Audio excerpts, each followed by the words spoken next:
এই দেশের ভিতরে শহীদ মৌলানা মতিউর রহমান নিজামী, অধ্যাপক গোলাম আজম রহমতুল্লাহ আলাইহি, আলী হাসান মোহাম্মদ মুজাহিদ, কামরুজ্জামান, শহীদ আব্দুল কাদের মোল্লা, মীর কাশেম আলী সহ অসংখ্য জাতীয় নেতৃবৃন্দদেরকে অবৈধ ট্রাইব্যুনাল করে এই দেশের জাতির গুরুত্বপূর্ণ মাথাগুলাকে কেটে দেওয়া হয়েছে। কথা বলেন ঠিক কিনা? আমরা আল্লাহর জন্য, আল্লাহর সন্তুষ্টির জন্য এতদিন পর্যন্ত ধৈর্য ধারণ করেছি, ধৈর্যের প্রতিযোগিতা দিয়েছি।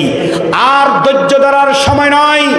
এখনো পর্যন্ত অধ্যাপক গোলাম আজম রহমতুল্লাহ আলাইহির সারির, প্রথম সারির ঢাকা বিশ্ববিদ্যালয়ের দুঃসময়ে যিনি নেতৃত্ব দিয়েছিলেন তিনি আর কেউ নন, ঢাকা মহানগরের সাবেক আমির, সাবেক অ্যাসিস্ট্যান্ট সেক্রেটারি, বৃহত্তম রংপুরের জননেতা এটিএম আজহারুল ইসলামকে বাংলাদেশ জামাত ইসলামীর সম্মানিত আমির ডাক্তার শফিকুর রহমান তিনি সর্বশেষ মেসেজ দিয়েছেন, আগামী 25 তারিখ যদি ওনাকে যদি সসম্মানে যদি মুক্তি দেওয়া না হয়, বাংলাদেশের 18 কোটি মানুষ রাজপথে নেমে আসবে, তখন কাউকে দামা সাফা দেওয়ার সুযোগ পাবে না। কথা বলেন ঠিক কিনা?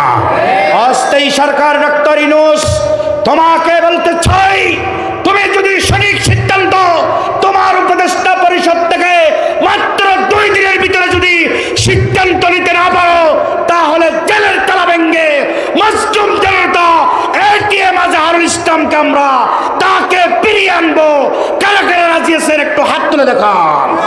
নারায়ে তাকবীর, নারায়ে তাকবীর।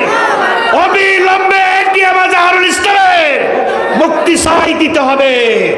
অসমাপ্ত গোছালো আলোচনা সময়ের অভাবে আপনাদের জন্য দোয়া রেখে দোয়ার বিকারী হয়ে আলোচনা শেষ করেছি।